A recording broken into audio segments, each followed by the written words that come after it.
Welcome. Thanks for being here tonight. I'm Ken Johnson.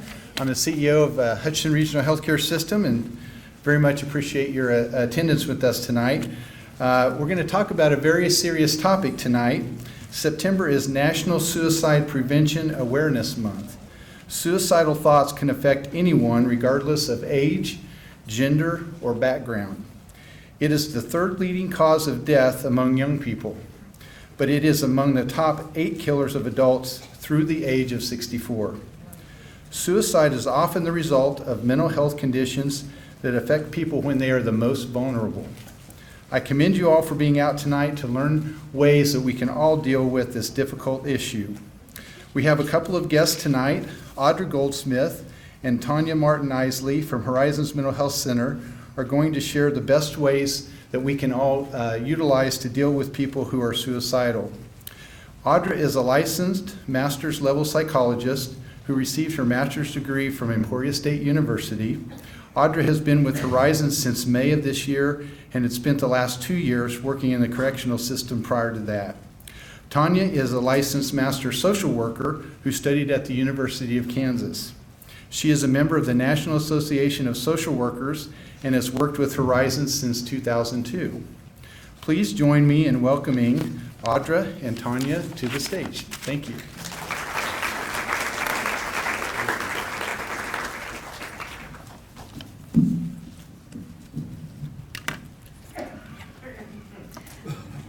Thank you for coming tonight. Audra and I are excited to be here to talk about a topic that is a passion of ours.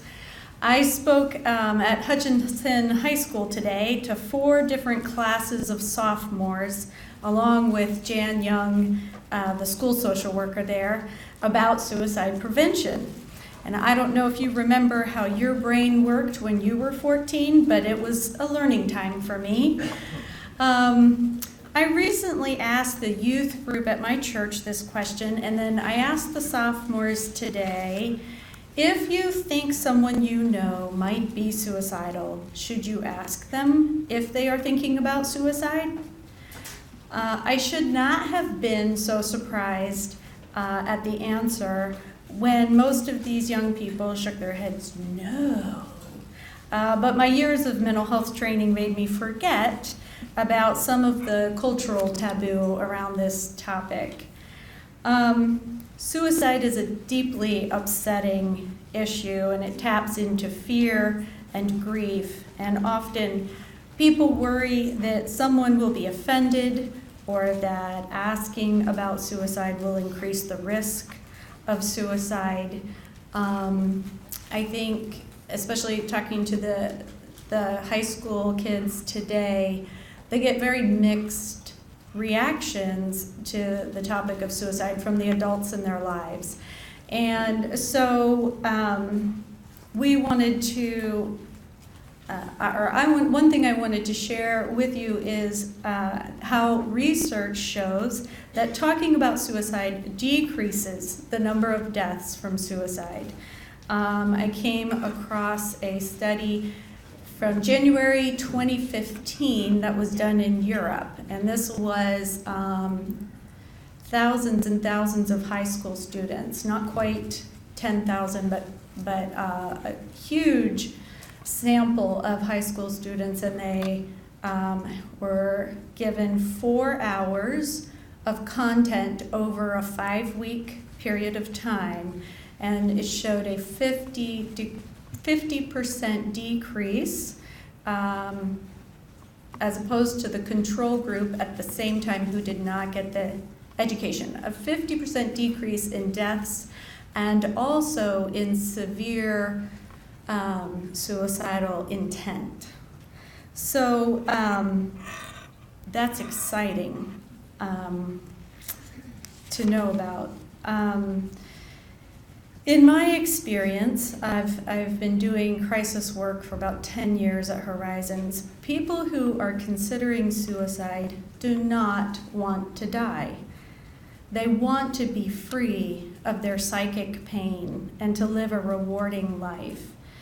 So just like stop, drop, and roll, we have a phrase to help people remember what to do when concerns of suicide come up which is ask the question, make the call.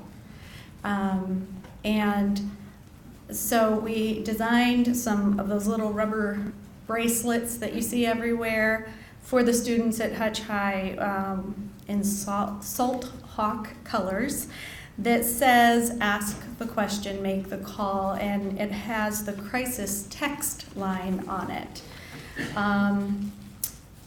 800 phone numbers are yesteryear. That's old-fashioned by now. We have to have texting support for our young people because they're much more likely to reach out that way than to make a phone call.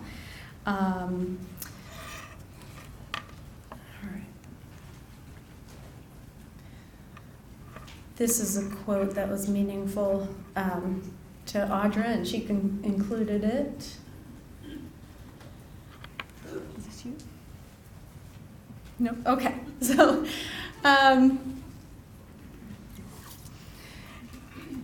when I asked Jan Young, the social worker at Hutchinson High School, what is your suicide prevention program here? She said, well, it's a mandatory part of the health class that all sophomores take. But I don't think the health teacher really likes to cover it. And I can understand why. I really don't want to have to talk about medical things that I've never learned about or have a comfort level with, and so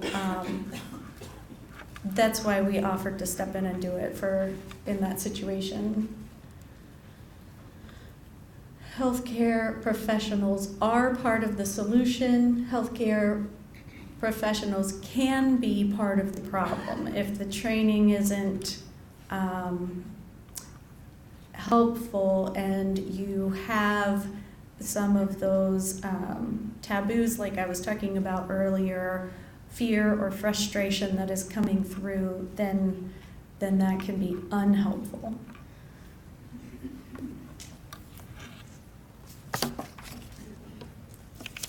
Good evening, everybody.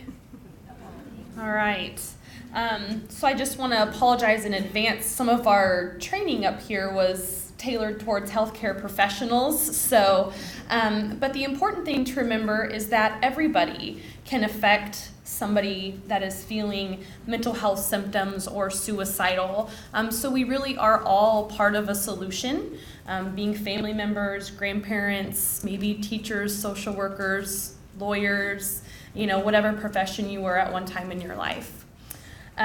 So how many people in here, if you would like to raise your hand, have been affected by mental health, or somebody in their family has been affected by mental health, or possibly has talked about suicide, thought about suicide, or attempted suicide in their life? A family member, or just somebody that you know. Good, okay.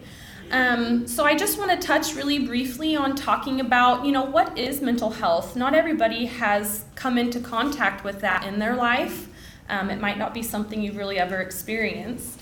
And then I want to touch a little bit on, what does a dual diagnosis mean and how that can increase suicide? And then what does somebody with severely and persistently mental illness, what does that mean? We call those people an SPMI. And it's kind of a classification that we give people that suffer from pretty severe mental illness. So we're just going to touch briefly on a few of these things so you guys can have a little more of an idea of what these things mean. Okay, so when we talk about what is mental health, this is going to be significant problems that we have found affect people on a clinical level. So what does that mean, right? It is people that have symptoms of very sad, they have very high emotions, they have all of these things in their life that cause them to not have a very high function. They might not do well in social settings, they might not do well at work or other responsibilities that they have in their life. They might not do well with relationships. And it is important to understand that just because you are kind of socially deviant or you don't really listen to kind of society's norms, that doesn't necessarily mean that you do have a mental illness. That can just be kind of a part of your personality. It can kind of be a way that you were brought up. It can have all of these different reasons. So just because somebody doesn't follow society's norms or what we think doesn't necessarily mean that they actually have a mental illness. So just a little bit more on kind of a basic general, somebody that might have mental illness. It can cause frequent stress. It can affect their ability to function, not only, like I said, at work, but also in your family or just in your relationships with friends or your spouse or partner. And it can really produce a difficulty in coping with the symptoms that you have. So not only do you feel these things, but you don't know how to handle them in a healthy manner. It can disrupt your mood, the way that you think, and then your ability to really relate to others. And it's important to notice when somebody does have a mental illness that it's not their fault. We don't wake up every morning saying, I want to be sad all day today. We don't say that. We don't say, I want to worry excessively about things I cannot control and I'm going to worry about it for the rest of my life, right? Most people don't want to wake up in the morning and say those things. So a lot of this is stuff that they can't control. Okay, so more of a dual diagnosis. When we talk about dual diagnosis, it has a lot to do with somebody that has substance abuse as well as a mental health problem. And when a person does have substance abuse, it can really increase the severity of all symptoms. It'll increase how much they use drugs or alcohol. It can increase the symptoms of mental health that they already experience, even if they had never used drugs or alcohol before in their life. It can cause them to be kind of at a higher risk of attempting suicide, and it can also cause them to be at a higher risk of being violent towards either themselves or other people, property, animals, all of those things. So when we talk about a major mental illness, that's where we get into people that are severely or persistently mentally ill. These are things that are really chronic. So they're never going to get over, they're never necessarily going to be rid of their mental health problems. They are going to have to deal with these issues for the rest of their life. Medications can help. It can help you be able to function at a level where you can work. You can have a healthy family relationship and a healthy marriage. You can function in society, and sometimes even therapy and learning new coping skills and things like that can help a lot of people with SPMI. But people that don't reach out and get that kind of help, it can really, kind of lower the function of their everyday life. They really have to rely on support from their family, the right medications, and learning coping skills to be able to function at a level that is healthy for them and at the level that they want to function at too. Everybody has different desires and loves in life and different things and activities that you like to do. So when we talk about a person's function, it's what they want to do and the level of function that they want to be at, not what somebody kind of holds them to. Okay, and then this is just a quick little pyramid. It kind of just breaks down mental health a little bit. So at the bottom, you can have just kind of maybe some non-problematic mental health disorders or adjustments. So maybe kind of your anxiety a little bit, but you're still able to function pretty well. You might have some depression over like a situation. Maybe your child moved away to college or got married and you don't see them very much anymore. That can kind of be an adjustment period in your life as well that can cause some, things you have problems coping with. And then it just kind of increases, you can see, all the way up to kind of getting in more of the psychotic mental health disorders. And then at the very top, there's this random E.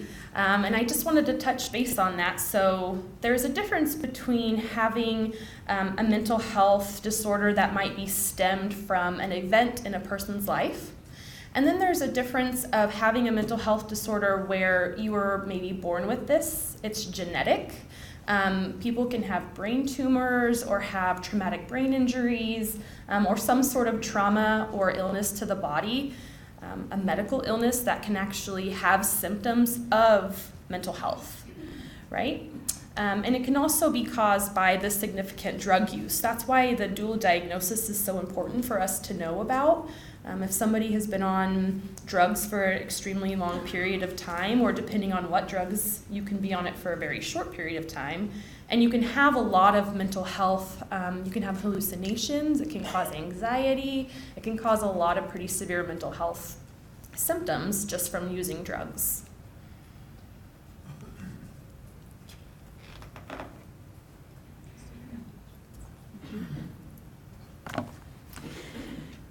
When you get into training about assessing someone's risk for suicide, it's helpful to parse out some definitions so that we have a common language among mental health professionals, and we know we're all talking about the same thing.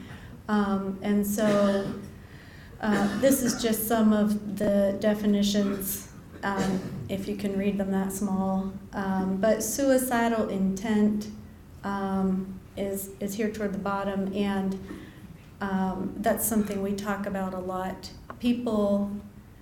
Many people think about death. I mean, is there anyone who doesn't at some point in their life consider, the death process, or you have someone near you who dies, you think about your own death?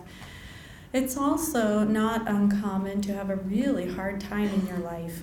Chronic pain is a real a stressor, where you'll have someone say, "Sometimes I wish I would just die." So if someone says something to that effect, it merits deeper questioning. It does not mean that we need a police escort to a locked psychiatric facility right this moment. And there's a lot to find out in between there. So suicidal intent is something that we talk about. Self-harm is another issue that we come into a lot. Some people manage psychic pain with self-harm that is not suicidal in and of itself. It is not a suicide attempt. It's a concern. It needs treatment, and asking about suicidal thoughts is appropriate to somebody who is self-harming. But these are just some of the definitions that we use.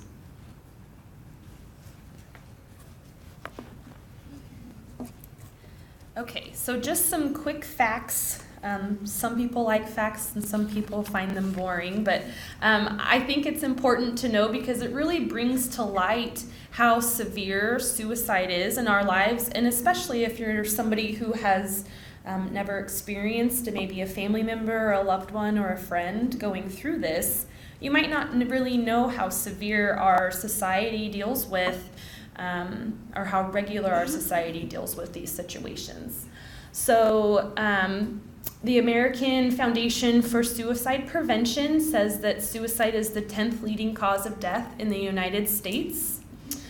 42,733 Americans die by suicide per year. And for every person that has attempted or committed suicide, 25 people actually attempt suicide. So all in all, this is from the year of 2014, there was a total of 1,069,329 people that have either successfully attempted or successfully committed suicide or have attempted suicide. And then it looks at age. It wants to know, what is our age ranges of people being at risk for attempting suicide? The highest suicide rate as far as age in 2014 was for those people 85 and older. The next highest rate was for people who were 45 to 64 years old. And the third highest rate is for somebody who was between 15 and 24 years old. Do those numbers surprise anybody? It does a little bit, doesn't it? Yeah. Men die by suicide 3.5 times more than women. And out of every man that has committed suicide, 7 out of 10 of those men are white males. The most common rate is by using a firearm or a gun. And the reason that statistic is so high is because men are more successful at committing suicide than women. They use more lethal means most of the time. Most of the time women will try things like cutting or overdosing. They don't always resort to the really lethal means of using a firearm or hanging. And then the third highest cause or method is poisoning. Again, in 2014, there were 494,169 hospital visits for just self-harm. So Tanya had kind of touched on that. That can be, cutting, banging your head, doing something that is going to cause serious danger to your own body. And then for every person, this statistic came from the CDC, so it varies a little bit with what the American Foundation for Suicide Prevention had. They claimed that approximately 12 people harm themselves for every person that commits suicide. So there's a little bit of difference, but that's still a pretty high number for people that actually attempt suicide or have completed suicide. Okay, so why do people resort to suicide? They are overwhelmed. Like Tanya had mentioned, they want to find relief from their psychotic pain, from mental health pain. They don't see a different resolution to the problems that they have. They feel that it is the only way that they are going to be able to find relief in their life. So we're going to kind of touch on maybe some contributing factors to suicide and talk about some warning signs and preventative factors. And then we'll touch a little more on specific questions that you can ask somebody that might come into your life with suicidal ideations. Okay, there's been some research on what are risk factors for people, not as much as I would like, but there are numbers to support what common things do people who die from suicide have in their lives. And so just to go through the list in case you can't read it, suicidal thoughts or behaviors, clearly a psychiatric diagnosis, a physical illness, psychosocial features, this is a big one, few social supports, someone who is isolated, unemployed, a loss of identity, conflict with their family, childhood trauma, genetic and familial effects. Is this new to anyone, the idea that there is a genetic pattern in suicide? We know there's a genetic pattern in depression, but not nearly everyone who suffers from depression thinks about or attempts or dies from suicide. So being a bit of a science nerd, I am really fascinated by all of the brain scanning that is the rage in psychiatric treatment these days. You know, people with this disorder have this pattern in their brain scans, and people with this disorder. And so I found a 2014 article in the American Journal of Psychiatry saying that there's a genetic biomarker identified that may predict suicide. A suicide gene. And they're hoping to develop a blood test that helps evaluate a person's risk. Medicine is never black and white. You have this gene, you'll die of suicide. It's never, but predicting risk of attempting suicide. Cognitive features. Loss of executive function is a big one. Also, this kind of speaks to personality types, polarized thinking. Your ability to roll with the punches in life or your lack of ability to do that is a predictor. Hopelessness, other psychological features. And then there's access to means. This is something we talk about. Women are much more likely, or females are more likely to attempt suicide, but more men die of suicide because of the lethality of the means. I didn't cover that. So when I am talking to someone who is suicidal, I'm always going to ask, do you have lots of medication at your house? Do you have a firearm? Do you have, could those be removed? To help. Substance intoxication, big one. Substance abuse often decreases a person's ability to reason and use their executive functions of their brain to problem solve. Teenagers might tell you differently, but we know otherwise. Many drugs of choice increase agitation, and some of the training I got said, you got to look for that lethal combination, someone who is depressed and is very agitated. They're desperate. I need to do something now. This isn't a wait and see, I got to do something now. That's a really concerning combination. So here's a little bit of overlap, warning signs. A previous attempt. So in the video we showed the students at Hutchinson High School today, it said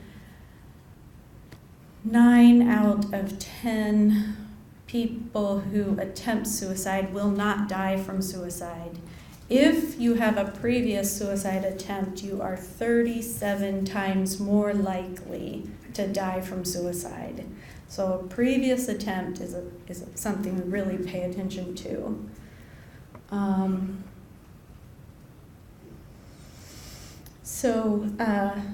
Some of these others we've touched on. One thing I heard in the video today also at the high school was it's a short-term solution. It's a permanent solution to a short-term problem, suicide. Thank goodness we have protective factors, many of which are more so under our control than some of those risk factors. Children in the home and a sense of connection, responsibility. Pregnancy reduces the risk of suicide. I guess we don't all have control over that one all the time, but religiosity is a good protective factor.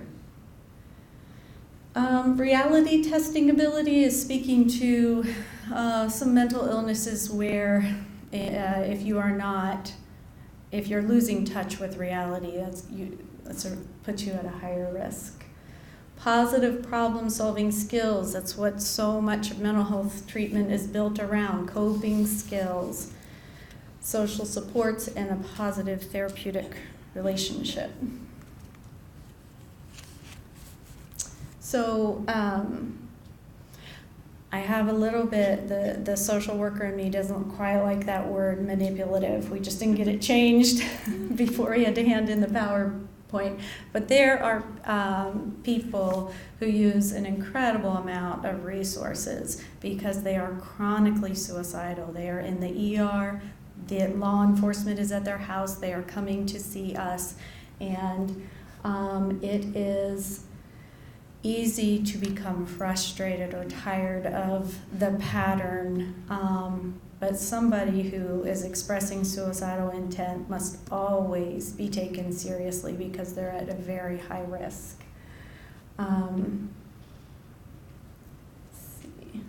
I have had frustrated and tired and overwhelmed parents say, "He always says this. She's just mad and trying to manipulate us. trust me, he won't do it. And that's the kid I'm not going to let go home without a real good plan. But, that's someone who really needs to be watched, because ignoring the behavior, that's somebody who wants to prove that loved one wrong. Some of these do's and don'ts are intuitive, but they bear reminding: taking the threat seriously, nonverbal cues,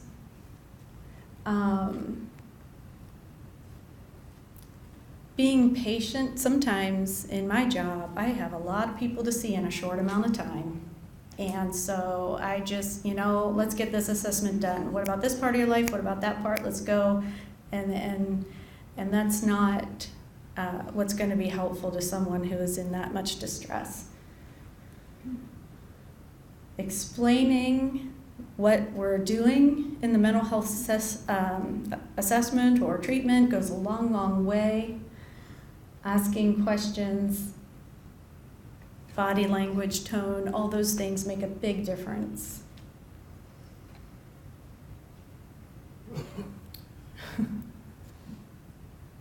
So this is mostly repeating how to be calm and supportive. Making promises that cannot be kept is a big one. I feel like young people have a huge radar for this. If you're making a promise that they're pretty sure you can't keep up with, your credibility just went out the door. So you're gonna be fine. It's gonna be worth it. Those might not be things that I can ensure. And so I try really hard not to go there, but to say, most people recover. I care. There are resources. We can help you,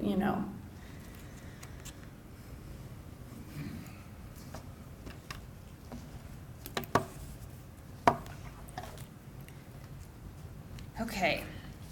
So we've spent all this time giving you some history and some statistics and risk factors, but what do you actually do when somebody comes up to you or you find out that they do have thoughts of just not wanting to be around anymore?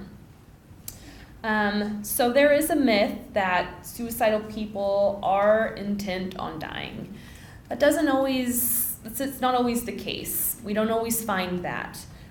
They might just want to be validated. They might just want to be heard. They might want to find different coping things because, like we've said previously, this is the only thing that they know how to do that can help. So education, learning new coping skills. So some questions that I ask somebody who just says to me, I just don't want to be here anymore. Okay. So what's worth living to you? What are things in your life that you wouldn't want to leave? Do you think about death? And when you think about death, do you actually think about dying? Or is it just the process of a natural process of thinking about the cycle of life that usually ends in death, always ends in death, right? What does the future look like to you? Are they able to talk about those things? Well, I don't have a future, okay? I'm not worth anything. So this gets us into a whole different kind of conversation.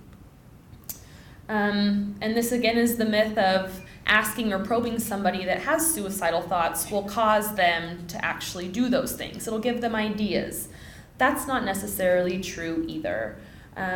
These people, they just want to be heard. They want to have somebody listen to their feelings. They want it to be known ways that they are struggling and ways that they can get help. So is death something you have thought about recently? Have you ever reached the point to where you have actually thought of harming yourself, or do all of your thoughts just revolve around death and kind of not wanting to be here? So there's different level of kind of having these suicidal thoughts, and it's important to figure out the depth of which they've thought about this. So the next thing you can kind of talk about is if you really are having thoughts of harming yourself or suicidal thoughts, how long have you been having these thoughts? In what ways do you want to hurt yourself? Do you realize that if you do kill yourself, you will not come back? And some kiddos that have these thoughts go, huh? Right? Because they don't understand that. That's part of some of that reality testing, is they just think about suicide. They heard it from somebody who told them somebody, and they don't really know a lot about it, but they just want to hurt themselves. But they don't have a concept of, I'm not coming back ever. This is it for me. They don't get it, right? As we get older, you start to understand those things more, so it can still be a pretty tough question to ask somebody. If you do kill yourself, you realize you're not coming back. And that can be a pretty deep question to be asked. How likely do you think it is that you're going to act on your thoughts in the future? You can start talking about, have you ever started to hurt yourself or kind of caught yourself in the act and then stopped? You can go into more specific questions if they have already attempted. Did you get help afterwards? Do you feel like that was beneficial for you? Did you learn something? How did you feel after you attempted and it was unsuccessful? So these are all things that we, in a sense, kind of challenge people on. We want to talk about this. We want to figure out, what was your barrier? Why? Why did you continue to feel this way after it was unsuccessful?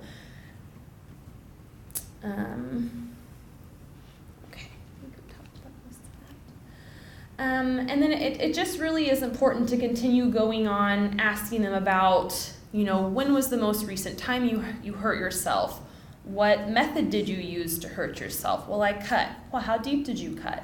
Did you go all the way up your arm? Did we slice across? Where did you hold the gun? It's important to figure out exactly the manner of how these things happened, so we can kind of help them and figure out ways to not get them to their deepest point again.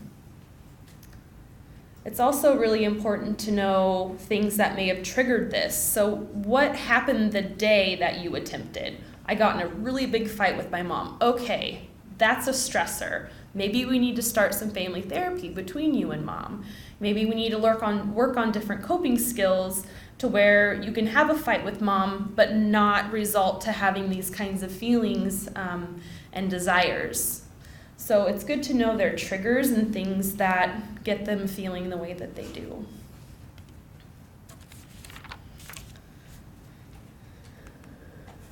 Okay.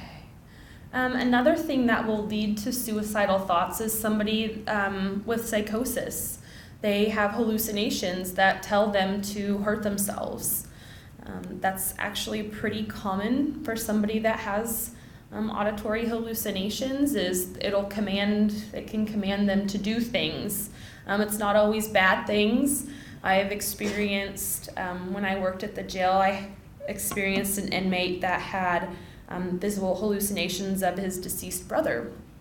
And he didn't want to take medications because he had really great conversations and he really enjoyed, the time that they spent together. So how can I deny him of that when he's functioning at a level he wants to, and that's where he wants to be at, But people can also have very bad, very self-defeating hallucinations that can tell them very nasty things about them, tell them that they're worthless, tell them that this is the only way, they can't go on anymore. It can tell them to hurt themselves and how to and when to and why and all these things. So knowing when somebody does have psychotic features is really important, and knowing what those voices tell them or the visions that they have, if they show them things, that can really help us assess kind of a risk factor that might be going on.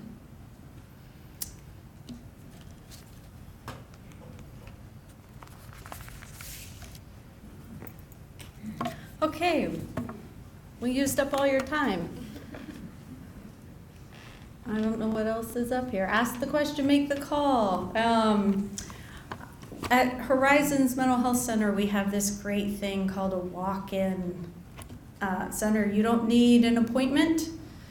And if you come during business hours, somebody will talk to you and will problem solve, 24/7, we have an 800 number. The whole state of Kansas is covered by mental health centers who provide a screener. If you call 911, they will call us, and we will come to the hospital or to Horizons or to law enforcement, and we will problem solve. So we have good resources. We just need everyone to know about them. We're gonna scoot right through these. Here's what I wanted. There's that text number, 741-741. We have magnets in the back with the 800 number that we use for our on-call services. I love my job. It is so rewarding. I get to work directly with people in all different situations, and yeah, we enjoyed talking to you tonight. Thank you very much.